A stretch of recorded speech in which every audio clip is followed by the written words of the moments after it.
네, 안녕하세요. 청하수입니다. 동탁 5편 시작하겠습니다. 동탁이 정권 잡자마자 놀라운 결단력으로 바로 시행한 황제 교체. 원소는 지금 도성 내에선 동탁에게 밀리고 저걸 막을 수도 없고, 황제가 내가 손잡았던 하진 하태우하고 철천지 원수인 왕미인 아들로 바뀐다면 이대로 도성 내에서 그냥 죽치고 있는 건 호랑이 입안에서 그냥 나잡아 잡수 있는 거랑 다를 바가 없다. 영민하게 늦지 않게 올바른 판단을 내려서 튀죠. 기주로 도주. 초스피드 믿을 수 없을 만큼 승승장구하던 동탁의 첫 번째 오판이 2포인트였는데요. 결국 패망은 오판이 쌓이고 쌓여서 생기는 건데, 사서에 있는 대로 정말 불꽃 튀기는 멋진 기싸움을 했는진 모르지만 어쨌든 이 건으로 동탁이 원소한테 황제 바꾼다고 얘기는 한 정황은 있는 걸로 보이거든요. 이 대면 후 동탁은 원소 반응이 시원치 않다는 걸 알곤 바로 손을 썼어야 하는데 우물쭈물하다가 이걸 놓쳤죠.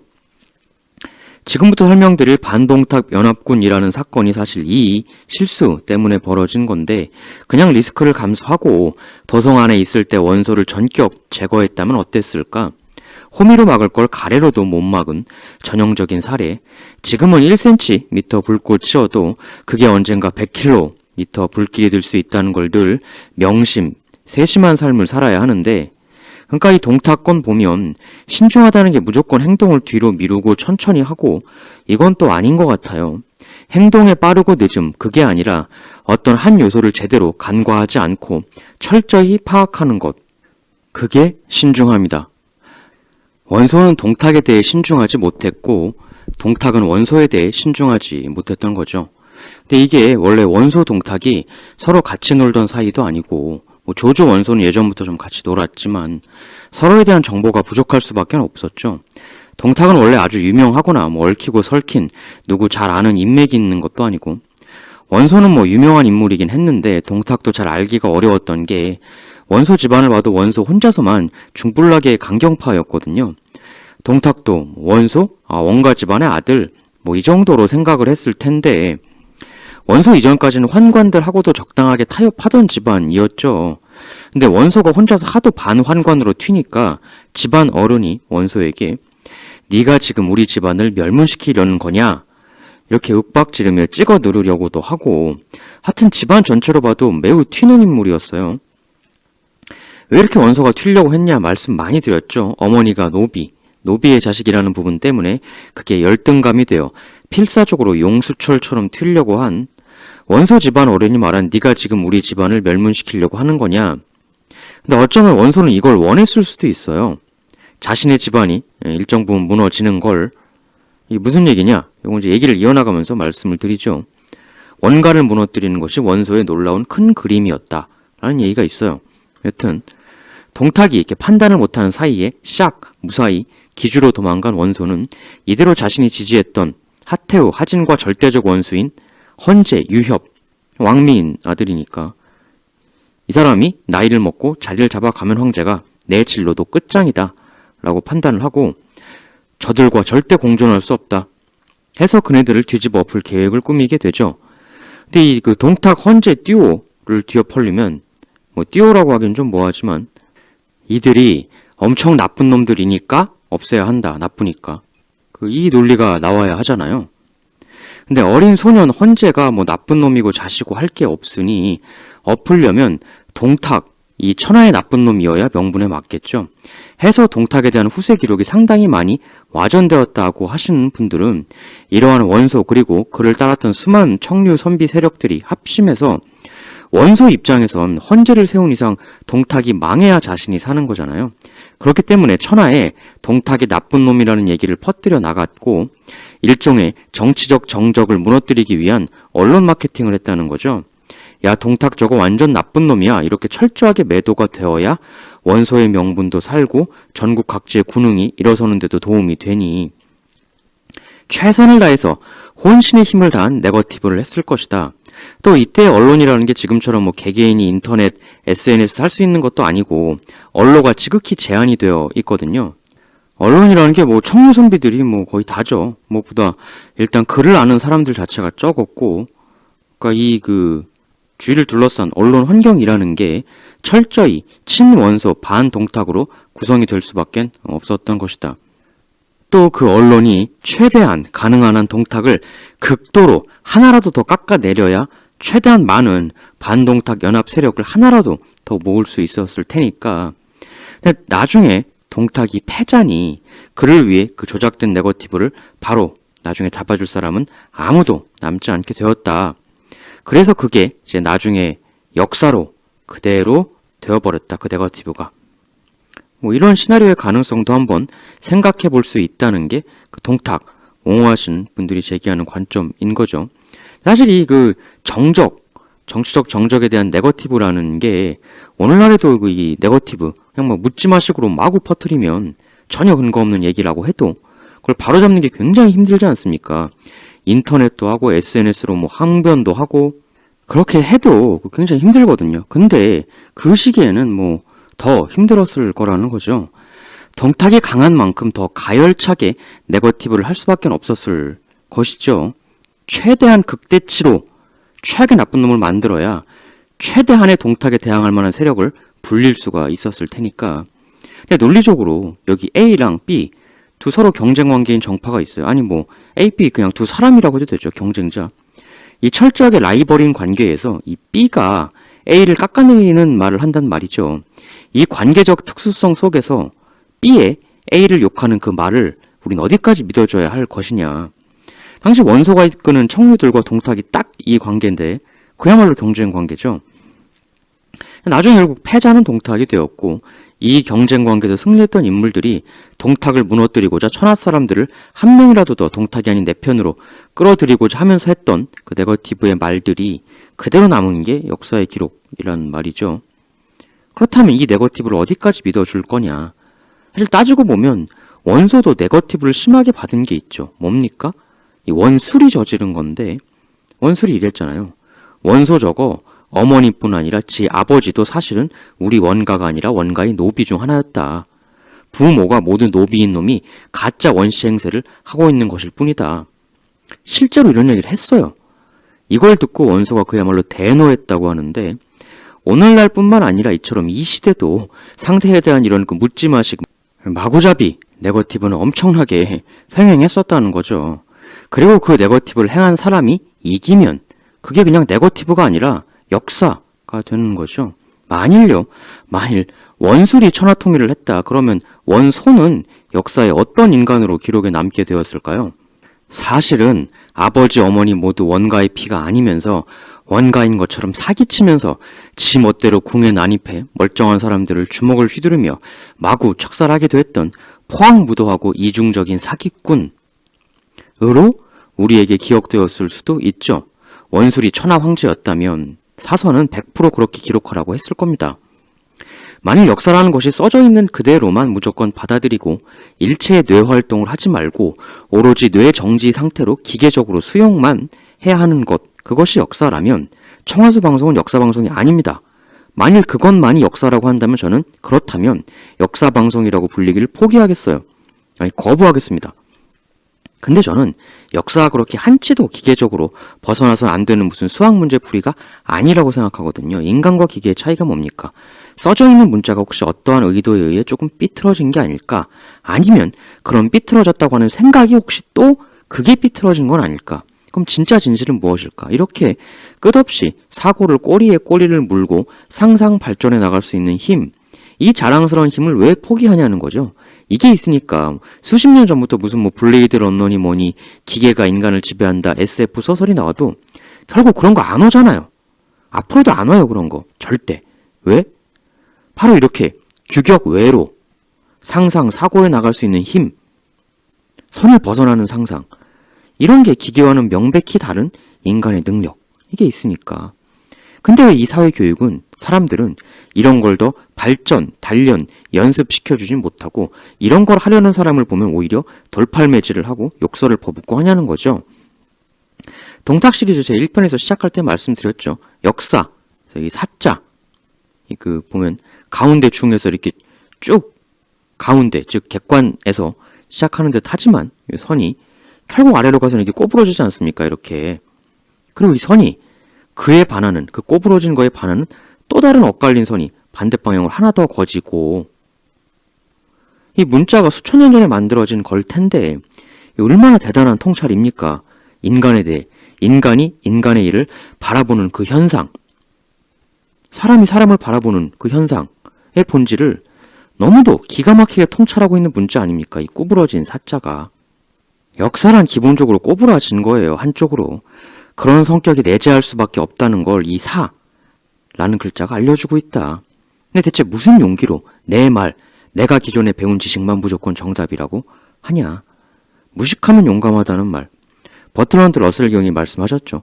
세상의 문제는 현명한 이는 늘 흔들리고 갈등하는 데 반해 바보와 광신도는 언제나 확신에 가득 차 있다라는 점. 확신에 차 있다는 것 자체가 뭔가 문제가 있다는 거예요. 뭐에? 지적 수준에. 지적 수준이 높아지면 질수록 확신이 잘 나올 수가 없습니다. 어렵습니다. 늘 자기에 대해 확신에 가득 차 있는 사람, 인생은 이렇게만 살아야 하는 거야. 사람이 무조건 행실이 이래야만 하지. 너는 왜 그딴 식이야? 사업은 왜 그렇게 하는 거야? 이렇게 자신감 넘치고 확신에 찬 사람이 멋있어 보입니까? 물론 그런 분이 훌륭한 분일 수도 있고 아니면 아주 너무나 식견이 좁아서 자기가 아는 걸로만 세상을 판단해서 그렇게 빨리 결론을 내릴 수 있는 걸 수도 있고 동탁, 조조, 사마이 결단할 때 보면 아주 확신에 차서 호쾌하게 결단, 빨리빨리 쾌속으로 내리는 것 같죠? 천만의 말씀입니다. 아마 결단 내리기까지 1000번은 고민했을 거예요.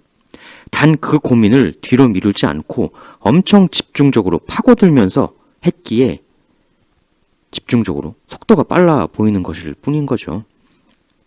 제가 동탁의 모든 악행이 다 왜곡되었다, 동탁 짱짱맨이다 이런 얘기를 하는 게 전혀 아니에요. 그건 또 하나의 바보 같은 새로운 확신일 뿐이죠.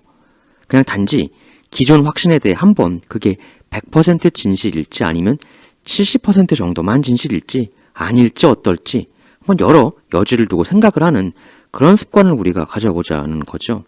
역사에 있어서. 저는 그게 오히려 역사라고 생각을 한다. 이 얘기를 이제 계속 이어나가 보면 이렇게 이제 원소가 도주하자마자 이러한 속내, 동탁과 그가 세운 헌재 정권을 장기적으로 무너뜨리려는 플랜을, 네거티브 플랜을 펼쳐나가려고 하는데 근데 여기서 동탁은 두 번째 실수를 하게 됩니다. 하진, 하태우에게 표리부동, 간에 붙었다 쓸개 붙었다는 간신 몰입애들이 달라붙었던 것처럼 동탁도 정권을 잡으니까 노식처럼 정면에서 들이받는 사람도 있었지만 겉으로만 복종하는 척하면서 뒤로는 딴 생각하는 면종복배에 박쥐 같은 사람들이 달라붙게 되는데요. 그런 사람들이 이제 그 주비, 오경 같은 사람인데 이들은 원소가 도주하고 이미 완전 딴 생각을 하고 있는 이때 동탁에게 원소에 대한 회유책, 화평책을 건의합니다. 도망간 원소에게 관직을 내줘서 손을 내밀고 그리고 완벽히 동탁의 사람들이라 볼 수 없던 이들, 한복, 유대, 공주, 장막 이런 사람들을 각 지방의 태수, 자사 등으로 파견하는 모습을 보여 기존 기득권 주류들과 적당히 타협할 것을 제안하죠. 동탁이 주비 오경을 상당히 신뢰했다고 하는데 사서에 따라선 이때 이들을 뒤에서 원소가 조종을 했다 이런 내용도 보여요. 근데 아마 그게 맞는 것 같습니다. 원소가 조종했다. 이 오경이 원소가 튀고 나서 거기서 대연합, 반동탁, 거병을 기획할 수 있는 시간을 벌 수 있도록 동탁에게 이런 얘기를 살랑거리면서 합니다. 동탁님, 원소가 도망간 것은 천자를 바꾸시려는 동탁님의 그 높고 큰 뜻을 범인이 차마 헤아리기 힘들어서 그랬던 것일 뿐으로서 동탁님께 큰 반하는 마음이 있어서 그런 건 아닐 것입니다. 오히려 원소 그에게 태수 자리를 내어주시어 은혜를 보여주시면 원소는 기쁜 마음에 동탁님께 귀부하여 올 것입니다. 뭐 이런 취지의 말을 해요. 이에 동탁이 여기에 넘어가서 원소에게 정식 태수 자리를 줘서 그의 활동 명분을 만들어줌과 동시에 결정적으로 원소에게 동탁 뒤통수를 칠 준비의 시간을 확보해주게 됩니다. 원소가 당시 나이는 젊었어도 중앙정계의 그 노회원, 환관들하고 정치 경쟁을 했던 사람이라 그러니까 자기는 도망가면서 자신 파라는 게 잘 드러나지 않는 연기력 뛰어난 이들을 동탁에 귀부하는 것처럼 꾸며서 옆에 붙여놓아 동탁이 의사결정을 할 때 오히려 자기 자신에게, 동탁 자기 자신에게 손해가 되는 결정을 하도록 옆에서 아부하면서 잘못된 정보를 계속 흘려넣어 줄 수 있는 그런 역할의 사람들을 활용했다. 정보전이라는 게 내가 정확하고 깊이 있는 정보를 얻는 것뿐만 아니라 상대가 스스로를 자기 자신을 패망으로 몰아가도록 유도하는 그릇된 정보를 제공해 주는 것도 주요한 정보전의 과제 중 하나죠. 스파이라는 게 정보를 빼오는 것도 있지만 그 정보를 주입하는 잘못된 정보를 그런 역할도 엄청나게 크다는 거죠. 보통 우리가 어떤 실패를 할 땐 그 정보가 없어서 망하는 경우보다는 오히려 없어서 망하는 경우보다는 잘못된 정보를 먹어서 실패하는 경우가 훨씬 많습니다. 정보를 모으려는 노력보다 이 정보가 맞는 건지 아닌지 판단할 수 있는 그런 노력과 능력을 기르는 게 몇 배는 더 중요하다. 나중에 실제 역사 속 그 스파이 시리즈도 제가 한번 해보고 싶은데요. 뭐 괜찮아 보이시면 그 스파이 시리즈 리플로 괜찮다고 이렇게 해주시면 제가 또 한번 해보도록 그렇게 하겠습니다. 뭐 개인적으로 또 관심이 또 있는 분야이기 때문에 스파이라는 게 그 국가 대 국가 간의 그 경쟁에서만 활용되는 게 아니라 이렇게 동탁대 원소처럼 정치, 사내 정치 같은 것에도 매우 필수적인 전략 요소죠. 사실 이런 싸움판에서는 원소가 사용할 수 있는 인력 풀, 카드가 이 동탁하고는 비교가 안 되죠. 원소 개인의 인력 풀이 아니라 4세30 집안의 그 인맥 풀이 엄청나니까. 동탁 같은 신흥 세력이 참 이런 싸움을 하기가 애매한 게 자기한테 다가와주는 사람을 전부 다 야, 너 원소 끈아풀이지? 이렇게 모조리 의심하고 째려보고 쳐내고 이러기가 되게 어려워요. 왜냐하면 일단 중앙 정계에 인맥이 없다 보니까 그래도 정치를 하려면 사람, 문관, 행정직 이런 인물들이 필요하단 말이죠. 근데 또 그렇다고 웃으면서 다가오는 사람을 모두 다 덜컥덜컥 받아주자니 지금 이 주비 오경처럼 동탁에게 사실상 칼을 꽂는 이런 거짓 조언과 정보 조작 이런 사람들이 우후죽순 거머리처럼 들러붙을 수가 있단 말이죠. 보통 이런 거머리들이 저 거머리입니다 이러면서 들러붙질 않거든요. 엄청나게 비위 맞춰주고 아부하면서 슬슬 자신들 기득권 세력이 유리한 의사결정을 새로운 권력자가 해나가도록 서서히 그 주위에 정보포섭을 해나가는 거죠. 저는 이걸 정보포섭이라고 하는데 이런 사례들이 너무 많거든요. 새로운 권력자가 개혁을 할 생각을 품었다 가도 주변 기득권 신료 집단이 차라리 대놓고 반항하면 찍어 누르고 갈 텐데 그게 아니라 얼핏 앞에선 네네 하면서 맞춰주는 척 하면서 슬금슬금 결국 기득권 해오던 대로 가도록 샥 이렇게 끌어나가는 그 전술, 기술. 훨씬 나중에 근현대사 세계 각국 개혁 주창자들도 거의 전부 겪었던 그 장애물입니다. 그리고 도성 내에서 숨죽이고 자신의 본심을 숨기고 겉으로만 아부하니 가짜 동탁 부역자들. 이 사람들이 그 몰래 동탁군 내부 정보를 빼돌려서 원소 쪽으로 이렇게 넘겨줄 수도 있는 거고요. 나중에 동탁이 반동탁 연합군이 이제 몰려들 때 장안으로 도읍, 즉 본거지를 옮겨버리지 않습니까? 낙양에서. 왜 그랬을까? 여러 가지 이유가 있어요. 뭐 뒤에서 나중에 이제 다른 이유도 반동탁정은 진행 과정에서 설명을 드리겠지만 지금까지 설명드린 이런 부분, 낙양은 그 일방적인 기존 주류들의 세상, 사람들도 죄다 그런 사람. 그런데 그 기존 주류들의 본거지인 낙양을 중심부로 해서 싸움을 전개해 나간다면 바로 이런 그 정보의 끊임없는 유출, 그리고 내부 안에서부터의 각종 선동, 이런 것들이 엄청난 위험 요소가 될 수 있는 거죠. 그러니까 동탁이 이걸 파악했을 가능성이 있다. 굉장히 사실 이거 어떻게 보면 날카로운 파악이죠. 본거지를 예전 주류들의 도읍 낙양에서 두고 싸우다간 이거 안에서부터 무너지겠다.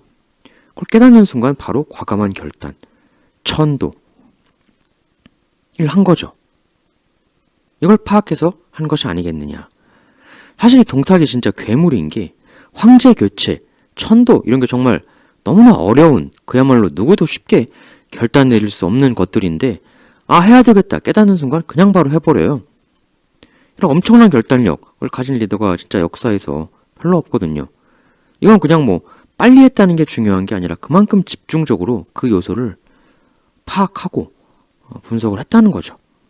또 동탁이 매우 머리가 좋았고 통찰력이 있는 사람이었다.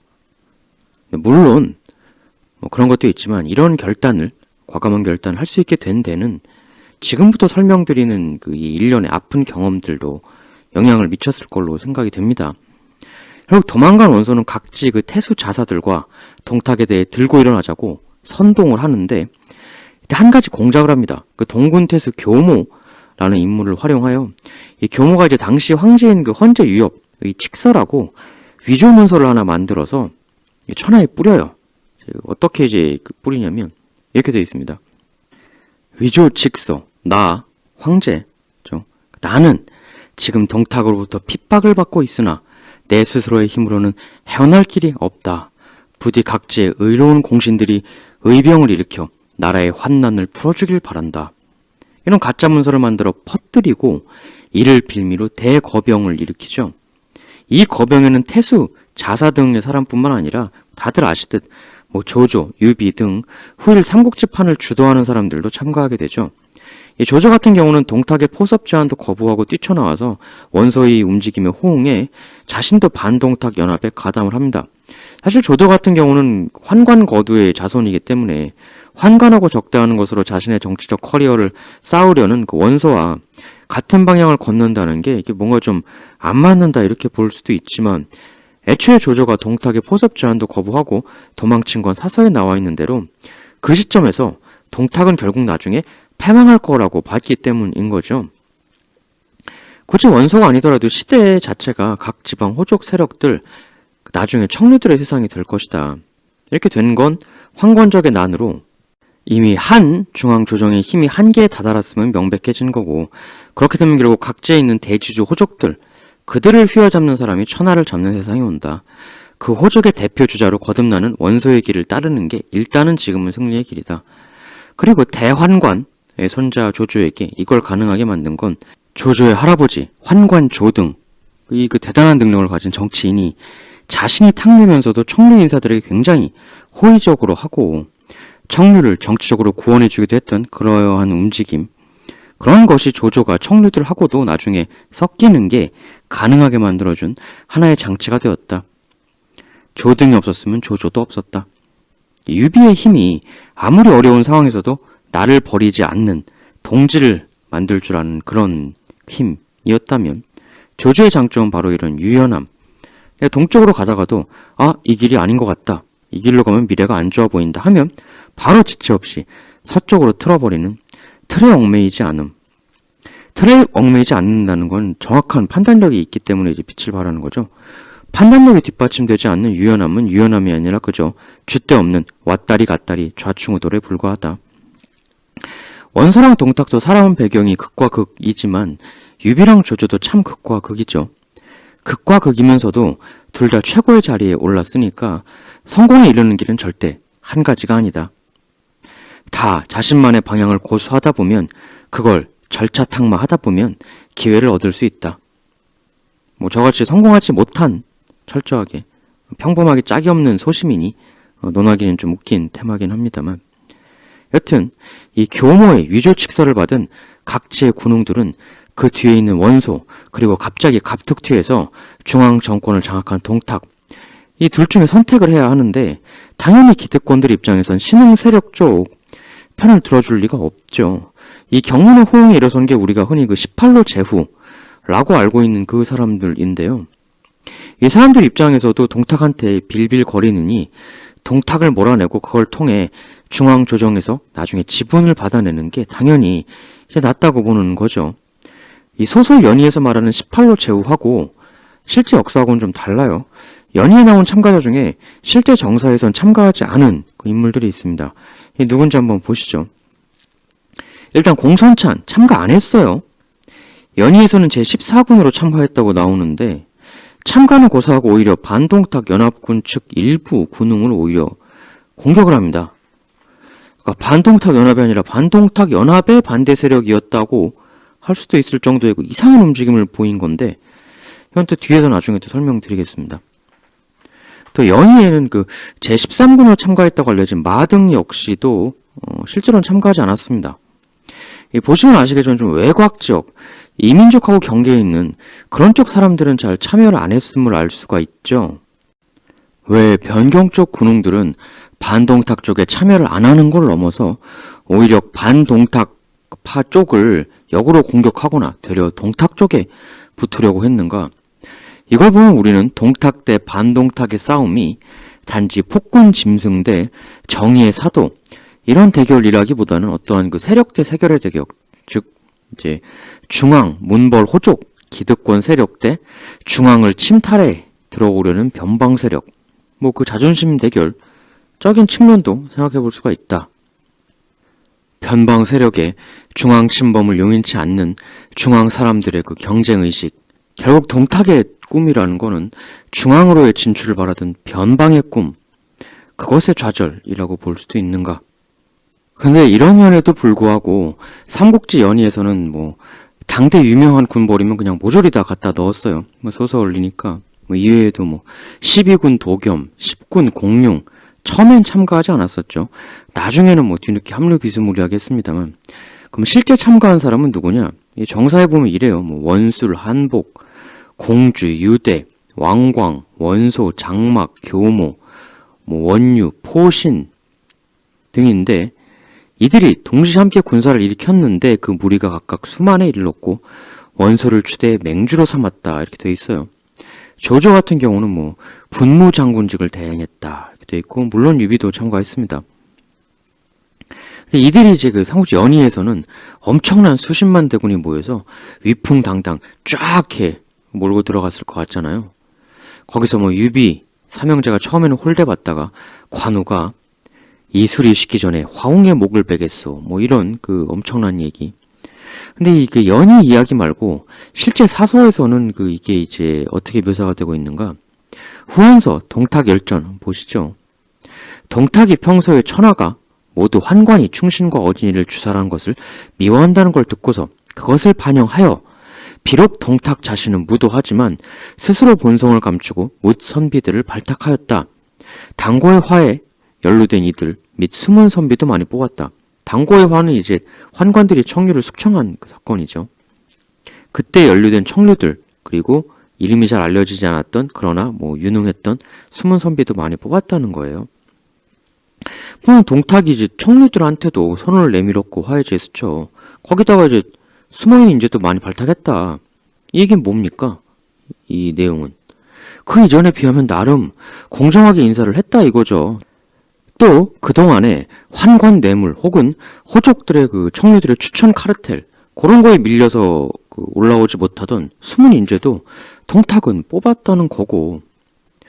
근데 이거에 대해 굳이 이 후한서 사서의 기술자는 원래는 동탁이 무도한 놈인데 지 본성을 감추고 가식적으로 이런 짓을 한 거다라는 해석을 굳이 달고 있어요. 근데 문제는 이렇게 골고루 등용을 해줬는데 동탁이 뭐 한복, 뭐 유대 뭐 이런 사람들은 오히려 그 원소와 그 교모의 경문에 호응해서 이 동탁에게 반기를 들게 됐다는 거죠. 그럼 왜 이렇게 이제 동탁이 뽑아줬던 사람들은 기껏 엄청난 좋은 자리 임명해준 동탁의 뒤통수를 이 시점에서 때리게 되는 건가? 물론 이건 이제 이런 뒤통수 때리기는 역사에서 흔히 일어나는 일입니다만 신흥 세력의 그 우호적 선 내밈을 앞에서는 웃으면서 예 그러다가 뒤돌아서면 언제라도 아이 저 근본도 없는 놈 이러는 기득권들. 그러니까 내가 적당히 신흥 세력인 내가 양보하고 베풀어주면 저 기득권들도 이만하면 나를 인정하고 저들의 무리 안으로 나를 받아들여 주겠지. 이게 천만의 말씀이죠. 새로운 세력의 진입을 계속 거부하고 쳐내니까 기득권이죠. 한복, 유대, 공주, 장막 이 사람은 나중에 싹 다 동탁을 배신하고 나서야 동탁은 뒤늦게 깨닫고 그 사람들을 천거했던 주비, 오경들을 전부 참수해버리지만 이때는 늦었죠. 상대의 저 웃음이 나를 진정으로 받아들여 주려는 웃음인가 아니면 언제라도 나의 뒤통수를 때리고 배신할 수 있는 웃음인가. 이걸 확실하게 구분해낼 자신이 없으면 정치를 하지 말아야죠. 권력에 다가가지 말아야죠. 이들의 동탁 배신은 기본적으로는 이런 것도 있었을 거고 또 이제 삼국지 후한 당시의 상황을 보면 그들도 조조랑 똑같은 판단을 했을 수 있죠. 어떤 세력이 유지가 되려면 뭐가 필요합니까? 돈이죠. 돈, 경제적 기반. 원소나 기타 주류 호족들이 왜 강하냐? 땅을 가지고 있기 때문이죠. 대지주.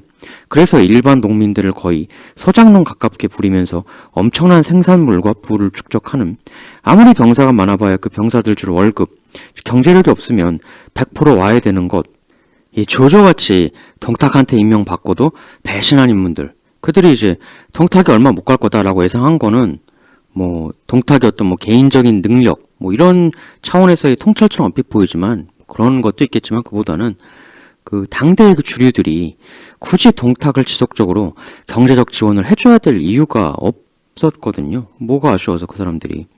역시 동탁과 좀 비슷한 그 면이 있는 비교적 신흥 세력이라는 면에서 그런 그 환관들이 왜 그렇게 미친 듯이 뇌물을 받아 먹었나, 또 동탁군은 왜 그렇게 재물에 눈이 획 돌아가는 모습을 보였나. 이 동탁군이 갑자기 세력이 커졌잖아요. 그럼 그 병사들 다 어떻게 먹여 살리느냐 이거죠. 즉 동탁파에 갑자기 많은 돈이 필요해지게 되었다. 갑자기 군세가 불었으니. 그러니까 우린 동탁의 그 재물 탐하기를 걔가 그냥 욕심 많은 짐승이라서 그랬다 이렇게 생각을 하는데, 그것보다는 구조적으로 그렇게 될 수밖에 없는 이유가 있었다는 거죠. 물론 그렇다고 해서 그걸 잘했다고는 전혀 할 수 없는 얘기지만, 나쁜 짓이지만, 이러한 동탁의 경제적 필요성을 잘 나타내주는 사례가 또 그 정책적으로는 화폐 정책이 있었습니다. 후한서에 보면 이런 내용이 나와요. 동탁은 오주전을 폐지하고 소전을 다시 주저했는데, 그 화폐를 말하는 거죠. 낙양과 장안의 그 동인, 동로 등 구리로 만든 물건은 모조리 빼앗아 화폐 주조에 사용했다. 그래서 돈의 가치는 떨어지고 물건은 구하기 어려워져 곡식 한 섬이 수만 금이 되고 말았다. 그러니까 이제 돈 필요하다고 돈을 찍어내는 굉장히 무식한 방법을 쓴 거죠. 이건 뭐 당연히 엄청난 인플레이션이 발생할 수밖에 없는 거고, 이렇게 해서 자기가 필요한 군비 등등은 뭐 어거지로 충당을 했겠지만 대신 시민들의 경제 상황이 뭐 처참해지는 거죠. 그러니까 동탁도 그 한 나라 중앙 조정의 메커니즘에 대해서는 비교적 정치적으로는 빠르게 파악을 하고, 정권 잡자마자 믿을 수 없는 속도로 황제를 갈아치우는 등 정말 오랫동안 중앙 조정을 장악하고 있던 사람조차 함부로 못할 행동을 거침없이 했는데, 그래서 이제 그 중앙 조정의 권위를 굉장히 절묘하게 잘 활용한 측면이 있어요. 변방에서 갑자기 온 사람답지 않게 스마트하게, 이건 잘했어요. 잘했는데 동탁의 실수는 이러한 그 또 경제적인 측면, 그리고 이제 지방 정부를 다루는 거, 이제 여기서 이제 벌어지게 된 거죠. 각 지방을 장악하는 것도 이제 그 나 동탁이 임명한 사람이니까 얘들이 그 지방에 가서 거기도 잘 내 뜻대로 컨트롤 해주지 않겠느냐. 근데 각 지방에는 또 거기에 호족들이 있단 말이죠. 오늘날 현대사회 정치도 그렇잖아요. 각 지역 유지들이 해당 지역 정치인들에게 끼치는 영향력, 파워가 상당하지 않습니까? 왜냐하면 자금이 필요하잖아요. 정치인이 자기 사람도 거느리고 세력도 만들려고 하면. 오늘날에도 그런데 이 시대는 뭐 각 지역의 그 토지와 그걸 지키는 사병단, 갱스터들을 거느리는 호족들, 아무리 임명해준 동탁에 감사함이 있다고 하더라도 이 호족 갱스터들이 계속 옆에서 펌프질을 하면 여기에 흔들릴 수밖에 없거든요. 예전에 소개드린 유표가 형주 출신이 아닌데 거기를 와서 어떻게 거기를 장악할 수 있었는가? 유표 개인의 힘보다는 형주 터줏대감, 최강 갱스터 호족 최씨 가문, 뭐 최모 같은 사람, 이쪽하고 무난히 손을 잡았기 때문에 그게 가능했지, 아니면 전혀 불가능했을 이야기죠. 그 지역 자사로 갔으면 거기서 나오는 돈으로 자사도 뭐 추가적인 자기 세력도 더 키우고 싶고 뭐 그래야 되는데, 근데 그걸 그쪽 지역 경제력을 꽉 쥐고 있는 호족들 말을 안 들으면 그 사람이 뭐가 되겠느냐. 하물며 한 조정의 권위와 힘이 심각하게 떨어진 이 당시 상황이면 뭐 원시 가문처럼 사세상공하면서 전국 각지의 추천권으로 거미줄처럼 인맥들이 퍼져 있는 것도 아닌 동탁이 모세혈관 지방 조직을 다 장악할 수 있었겠느냐. 안 되는 거죠. 지방 호족들이 동탁에게 호의적이어야 할 이유가 없다.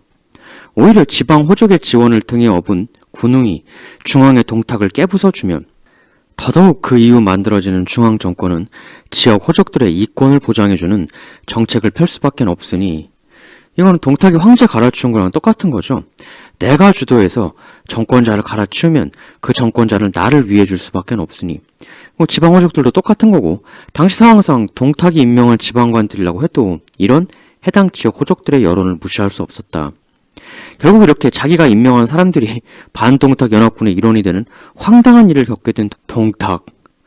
믿지 말아야 할 사람을 믿는 것, 되게 몰락하는 사람들은 이래서 몰락을 하는 거죠. 동탁이 확실히 예전 친구들한테 베푸는 거나 부하들한테 나눠주는 거나 뭐 사마랑 소개드린 것 같은 사례들, 그리고 이렇게 뭐 한복, 유대 등등 지방의 높은 자리를 그 사람들한테 턱턱 준 거, 기본적으로 동탁이 뭐 야만스러운지 어떤지 뭐 그걸 떠나서 사람을 굉장히 잘 믿는 타입이었던 것 같아요. 그래 보이는 정황들이 이제 꽤 많이 있는 거죠. 어떻게 보면 동탁의 몰락은 사람을 너무 잘 믿어서 생겼던 거라고 볼 수도 있겠어요. 나중에 여포, 왕윤 등등, 근데 이제 그것도 다 잘못 믿어서 망한 거 아닙니까? 근데 이제 우리가 이런 그 동탁의 사례를 보면, 야, 진짜 사람 함부로 믿지 말아야겠다. 뭐 차라리 좀 더 나가면 아무도 믿지 말아야겠다. 뭐 이렇게 생각이 들 수도 있는데, 근데 또 이게 또 우리가 그 믿어서 망하는 경우도 있지만 또 안 믿어서 망하는 경우도 있거든요. 뭐 예를 들면 뭐 유비, 관우, 장비, 이들은 서로를 믿어주었기에 한 나라도 차지하고 황제도 된 거거든요.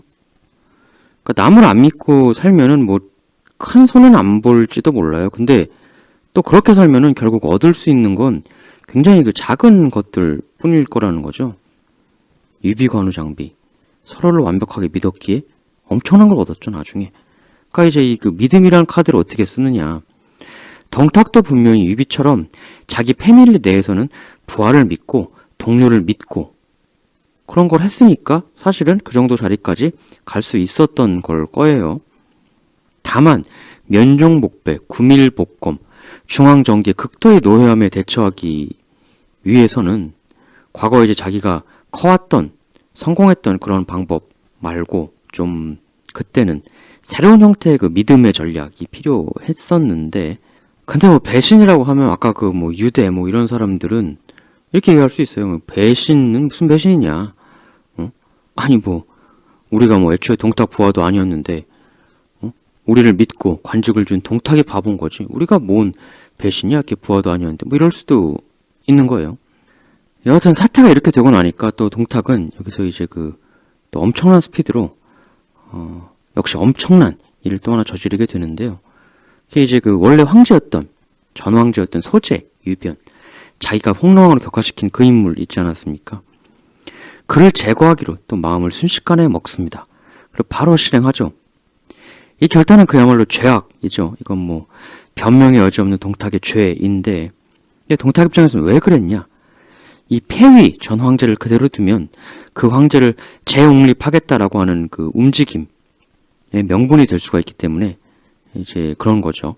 이건 마치 뭐 수양대군과 단종의 관계 같은 거랑 비슷한 구도이기도 한데요. 이때 이제 그 소재를 제거하기 위해 출동한 사람이 바로 그 유명한 이유입니다. 삼국지 연의에서는 동탁 최고의 브레인인 것처럼 묘사가 되어 있는데요. 그래서 뭐 대단한 사람인 것 같은데 실제 역사적으로는 별 비중이 크지가 않은 인물입니다. 어느 정도냐면 정사삼국지는 아예 등장을 안 해요. 정사 동탁전에 없을 정도니까 동탁의 최고 브레인이라는 건 말이 안 되죠. 근데 이제 그 왜 소설 연의에서는 마치 동탁의 최측근인 것처럼 기술이 됐나? 이제부터 묘사될 그 소재의 최후와 밀접한 관련이 있습니다. 바로 이 17세 소년 소재를 마지막으로 제거하는 데 직접 간 사람이 이유였기 때문이다. 이런 비정한 일을 행한 이유를 동탁의 최측근으로 포지셔닝 시킴으로써 동탁의 사악함을 더욱더 극대화하려는 그런 소설적 장치였던 것이죠. 이 이유라는 인물이 그 실제 역사적으로는 이 소재의 마지막 장면 말고는 거의 나오는 게 없는 사람입니다. 브레인 책사? 전혀 아니에요, 그런 거. 그럼 후한서에 기록된 그 이유와 소재의 마지막 장면 한번 보시죠. 산동 지역에서 의병이 크게 일어나 동탁을 토벌하고자 하였다. 이에 동탁이 홍롱왕 소재를 누가귀에 머물게 한 후 낭중령 이유를 보내 독약을 홍롱왕에게 올리게 하였다. 이에 이유는 찾아가 홍롱왕에게 이렇게 말하니 이 약을 한번 드셔보시지요. 만병을 퇴치하는 명약으로 몸 안에 온갖 나쁜 것들을 다 없앨 수 있습니다. 이 말을 들은 홍롱왕은 이에 이렇게 대답을 합니다. 매우 황망하고 서글픈 시선으로 이유를 바라보며 이복의 이유, 나는 몸이 아픈 데가 지금 하나도 없지 않은가. 근데 그런 나에게 갑자기 찾아와 밑도 끝도 없이 약을 먹으라니. 이건 나더러 세상을 하직하라는 것과 무엇이 다르겠나. 뻔히 보이는 거짓말을 할 수밖에 없는 이 유아, 또 그 거짓말을 알아차릴 수밖에 없는 소재. 20대 청소년에게 닥친 이 운명은 정말 황제가 아니면 겪을 수 없는 그야말로 거대한 아픔과 비극이지요. 호환서에 따르면 소재는 이 약 먹는 걸 일단은 거부했다고 해요. 못 먹겠다. 이 이유가 되도 않을 설득을 조금 시도해 보다가 역시 안 되겠다고 생각을 했는지 병사들을 불러서 끝까지 거부하면 강제로 먹이겠다는 의사를 정확하게 피력해 줍니다. 이 도저히 길이 없다고 판단한 소재는 여기서 마지막으로 자신의 부인 당희를 부르는데요. 그리고 부인 및 궁인들과 함께 마지막으로 최후의 술자리를 가지게 됩니다. 참석자들에게 술을 한 바퀴 쭉 돌린 소재는 이후 자리에서 일어나 이러한 노래를 부르기 시작합니다. 아, 하늘의 도가 바뀌었구나. 하늘은 어찌 나를 이렇게 힘들게 했더란 말인가. 만승의 자리 황제를 버려 물러나 번을 지켰는데 이제와 역적의 핍박을 당해 더 이상의 목숨을 잊기가 어렵구나. 그리고 부인 당희를 바라보며 이렇게 말합니다. 이제 그대와 헤어지는구려. 나는 저승으로 가오. 나의 마지막 가는 길 한 곡 추어주실 수 있겠소? 이에 부인 당희는 일어나 자신도 춤을 추며 노래를 부릅니다. 아, 하늘에 무너지며 땅에 꺼지며 몸은 황제가 되며 목숨은 일찍이 꺾이며 저승과 삶의 길로 서로 나누어지며 어찌하여 나 홀로 외롭게 남으며 슬픔만이 가득한 나의 마음이여. 춤과 노래를 마친 당희는 그대로 엎드려 눈물을 흘리고 이에 주변에서 같이 술을 마시던 궁인들 모두 목 놓아 통곡을 하기 시작합니다. 이에 소재는 당희에게 말을 합니다. 그대여, 그대는 황제의 비였으니 다시 관리나 백성의 비는 될 수 없다고 생각하오. 부디 스스로를 사랑하고 아끼시길 바라오. 그러니까 황제의 비였던 사람으로서 자존심을 지켜 다시 다른 남자에게 제가하지 말라는 거죠. 이 말은. 이러한 마지막 말을 남기고 소재는 결국 이유가 가져온 약을 마시고 맙니다. 만 17세. 이 소재의 부인 당희는 예주 영천군 사람입니다. 순욱, 곽가 등하고 같은 고향이죠. 이 아버지가 회계태수를 지내기도 했던 당모라는 사람인데요. 이 소재의 비극이 있고 나서 당희는 궁에서 나와 자신의 아버지가 있는 집으로 돌아오게 됩니다. 근데 나이가 너무 젊으니까 그걸 안타깝게 여긴 아버지 당모가 당희를 제가시키려고 했어요. 근데 당희는 남편의 유지를 받들어 이걸 끝끝내 거부합니다. 그리고 그렇게 홀로 지내다가 나중에 또 위기를 맞는데 동탁 사후의 이각이 가후의 계책을 받아들여 다시 반격을 감행, 재차 장안 정부의 정권을 잡지 않습니까? 그리고 나서 당희가 있던 지역까지 마술을 뻗쳐 마구 노략질을 했다고 해요. 후한서에 따르면 그때 이각의 군대가 와서 노략할 때 이 당희를 그들이 사로잡았다고 합니다. 그래서 병사들이 당희를 이각한테 데리고 가죠. 당희에게 한눈에 반한 이각은 당희에게 프로포즈를 합니다. 사실 이거는 요즘 개념의 청혼은 아니고 자기 후처로 들어오라는 거죠. 당시만 해도 이각이 상당히 서슬퍼렀던 시절이었기 때문에 이걸 받아들이지 않을 수가 없었을 텐데 여기서 당연히 용감하게도 이걸 거부를 합니다. 근데 여기서 이각이 당희가 황비였다는 걸 알았다는 설과 몰랐다는 설이 있는데요. 알았으니까 사로잡은 하고 많은 사람 중에 굳이 이각한테 병사들이 데려갔겠지. 그리고 알았으니까 짐승 같은 이각이 굳이 차지하려고 했겠지. 구 동탁파 애들은 전부 인면수심 짐승이니까. 이런 알고 그랬다 관점이 있고요. 또 황비인지 몰랐다 이런 관점도 있어요. 일단 후한서에 보면 이각의 후처 청혼에 당희는 끝내 자신의 이름을 밝히지 않았다라고 나오거든요. 이 이름을 밝히지 않았다는 건 자신의 신분이나 내가 누군지를 감췄다는 얘기니까 이각이 뭘 알고서 찝쩍거린 게 아니라 그냥 예뻐서 별 생각 없이 청혼을 한 거 아니냐.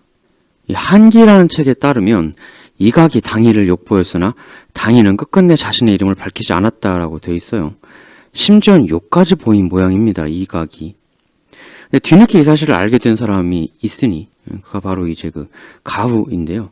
이 가후가 참 인생 전반을 보면 굉장히 그 양면적 움직임을 늘 보여준 인물인데 본인도 동탁을 섬겼고 특히 추후 이각을 위시한 구 동탁파의 부활을 거의 최고 브레인으로 이끌었던 게 가후인데 또 동탁이 그 처참히 저세상으로 보낸 소재의 황비 당희의 이 처참한 소식을 듣자 바로 당희를 구해와야겠다는 행동을 보입니다. 결국 가후는 현 황제 헌제에게 얘기를 해서 이 당희를 구해오는 데 성공합니다. 뭐 구체적으로 이각 소나기에서 어떻게 빼내왔는지 기록에 잘 남아있진 않은데요. 여튼 빼왔어요. 헌제가 비록 그 모양새가 그 소재를 몰아내고 자기가 황제가 된 것 같은 형식이 돼버렸습니다만 근데 이 당희에 대해서는 굉장히 헌제가 그 고생한 거에 대해서 안타까워하고 그래가지고 구해온 뒤에 굉장히 후하게 대우를 해줍니다. 여생을 잘 살도록 배려해주고 뭐 같은 황제 입장에서 자기도 사실 언제 소재처럼 될지 모르는데 그 소재의 황비가 이렇게 세상을 뜬 남편의 유지를 잘 받들어주는 모습을 보면서 진짜 마음속으로 큰 감명을 받았던 것 같기도 해요. 실제로 당희 아버지가 제가시키려고 한 것에서 보듯 옛날 시대라고 해도 이전 황비였다고 무조건 평생 혼자 살아야 한다 뭐 이런 건 없었거든요. 되려 이런 케이스마저 있었어요. 삼국지 시대가 역사책에서 배울 때는 위진남북조 시대라고 하지 않습니까? 이 위진남북조 시대에 북제라는 나라가 있었어요. 이 나라 황제 중에 고담이라고 있었는데 이 사람 황비가 그 호씨라는 사람이 있었거든요. 근데 이 호태우는 그 황비 출신이었음에도 불구하고 엄청 놀기 좋아해서 이 바람을 주야장천 폈고 근데 나중에 이제 북제라는 나라가 망합니다. 그리고 이제 호씨는 자기 아들 역시 황제였겠죠. 그 아들의 부인, 즉 며느리인 목씨 하고 둘이서 그 북제를 망하게 한 북주로 이제 끌려가게 되는데요. 결국 북주의 수도, 그 동탁이 천도했던 그 장안으로 갔는데 거기 가서 이 그 두 고부 호씨와 목씨는 전직 황비들이었음에도 불구하고 거기서 이제 기방을 차립니다. 그래서 이제 두 고부가 거기서 사이좋게 간판 기녀로 그 가게에서 이제 활동을 해요. 근데 이거에 대해서 무슨 뭐 슬퍼하고 그런 게 아니라 기록에 따르면 엄청나게 좋아했다고 합니다. 호씨 목씨가. 그래서 호씨는 그래서 이런 말도 남겼다고 해요. 내가 태우로 살았을 때는 기녀로 사는 지금보다는 훨씬 재미가 없었다. 이래가지고 호씨 목씨가 아주 열성적으로 영업을 해서 이 가게가 아주 그냥 장안에서 최고의 기방이 됩니다. 전직 황태우와 황후가 있다고 하니까 이 기방이 아주 난리가 난 거죠. 뭐 돈 있는 사람들은 뭐 너도 나도 가고 싶다. 그냥 해서 매일 밤마다 아주 대불야성이었다고 하는데요. 근데 이건 뭐 호씨한테만 뭐라고 할 건 아닌 게 호씨 남편이 그 황제 고담이라고 있었거든요. 이 고담이란 양반이 다스릴 때의 북제는 그야말로 고담시티였는데요. 굉장히 막장이었다고 하죠. 이 고담도 얼마나 막장이었는지 자신의 형, 그러니까 이제 전 황제죠. 그 부인, 즉 형수를 범해가지고 딸을 낳기도 했습니다. 뭐 아수라장인 거죠, 집안 전체가. 뭐 남편 자체가 이러니 호씨도 뭐 전형적인 부창부수다. 그러니까 이제 황제라고 그 황후라고 이제 다 소재나 당이 같지 않았다라는 거죠. 나름 당시 헌제가 당이에 대해 감동할 만했다. 물론 시기적으로는 좀 차이가 있습니다. 지금 다룬 이 동탁 시기는 190년, 이 호씨 목씨 때는 그 서기 500년대거든요.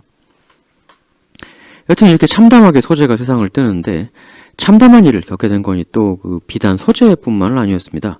바로 낙양 도성내에 남아있던 그 원소의 친족들, 이 사람들을 전격적으로 동탁이 모조리 잡아들입니다.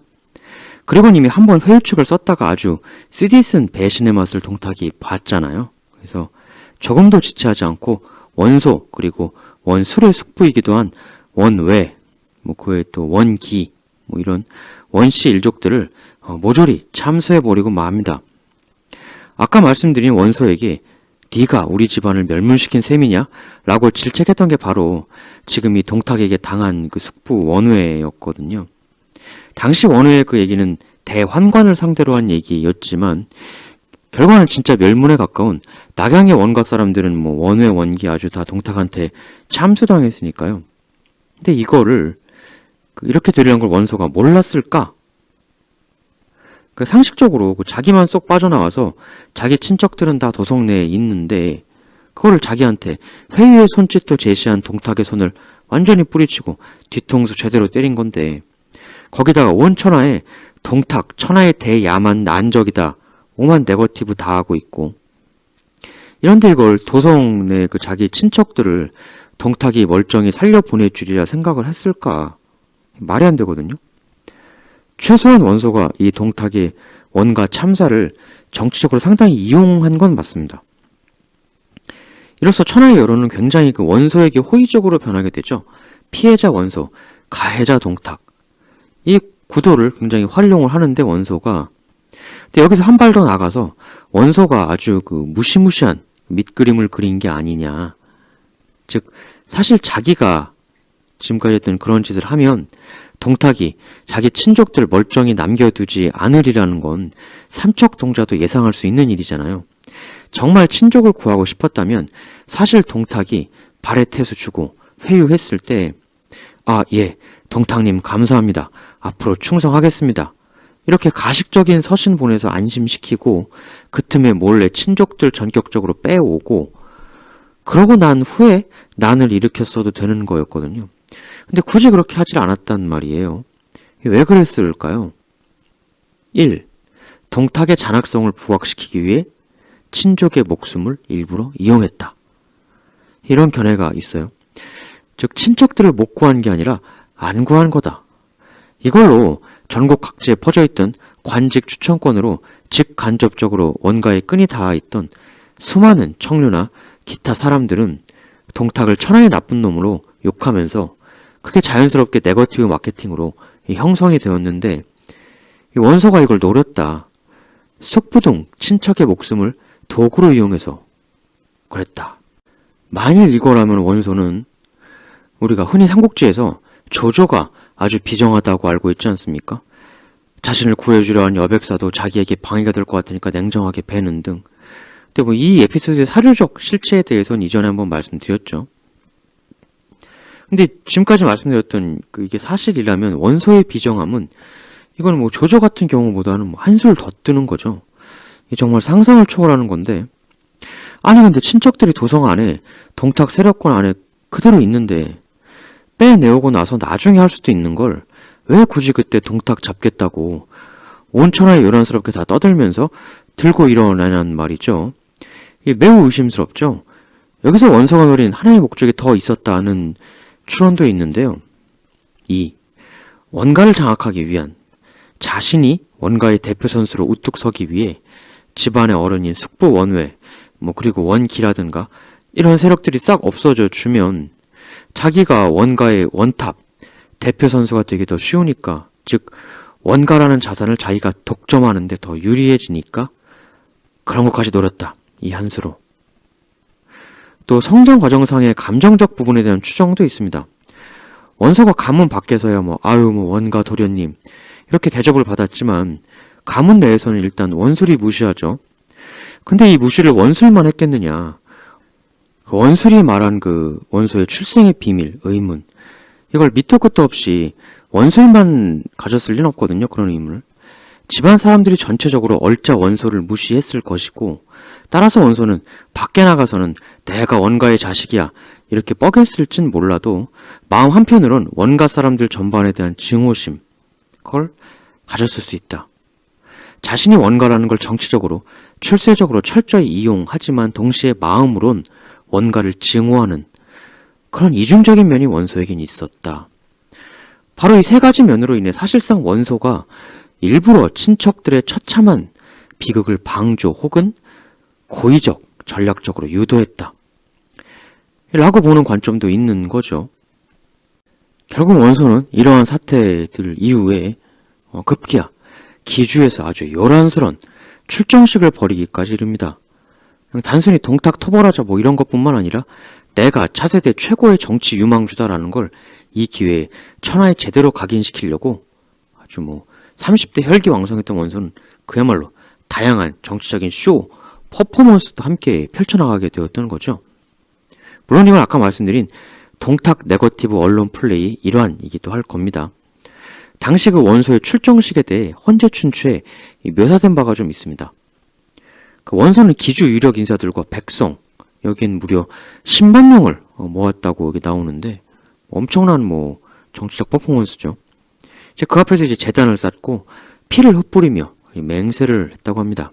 당시 원소가 했다는 연설이 남아있는데 한번 보시죠.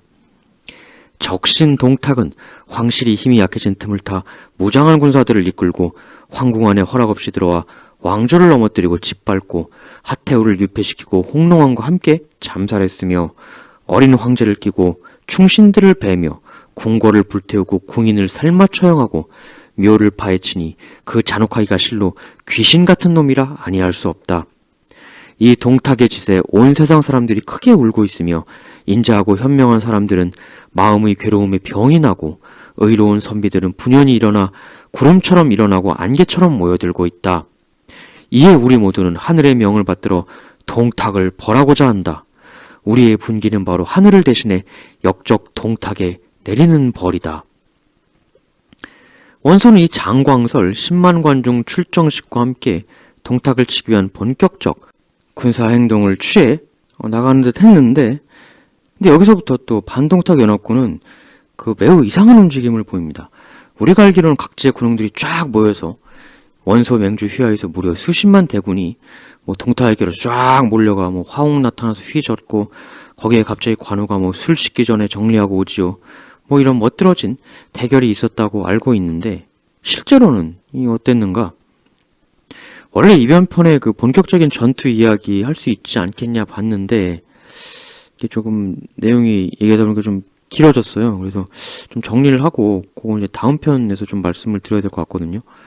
그 본격적인 그 전황 이게 좀 못 들어가게 돼서 정말 죄송합니다. 제가 이제 좀 생업 때문에 시간이 너무 안 나는 부분도 있고 하다 보니까 그 조금 그 봐주시는 분들의 마음을 조금 흡족지 않은 그런 부분이 또 있을 수도 있을 것 같습니다. 그래서 정말 그 부분은 좀 죄송하게 제가 생각을 하고 일단 다음 편 6편에선 꼭 그 실제 전황 이야기 펼쳐지는 그리고 뭐 서영 요청 주셨던 그리고 여기서부터 이제 본격적으로 역사 전면에 등장하는 또 다른 한 명의 영웅이죠. 뭐 손견이라던가 등등의 이야기를 꼭 하도록 그렇게 하겠습니다. 그리고 뭐 안 좋아하실 수도 있는데 또 어떤 분들께서는 좀 이 부분 다시 또 했으면 좋겠다고 말씀 주시는 그런 분들도 좀 계셔가지고요.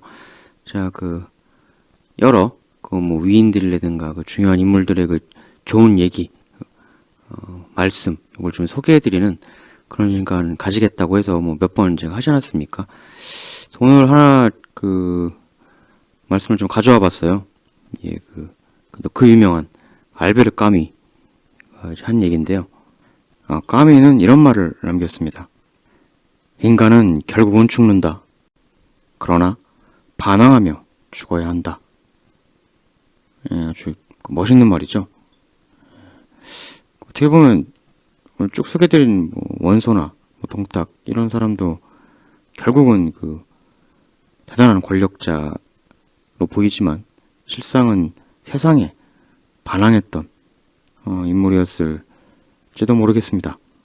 다음 시간에 6편 더 좀 흥미진진하고 박진감 넘치는 내용들 그 전황 이야기로 또 가지고 오도록 하겠습니다. 대단히 감사합니다.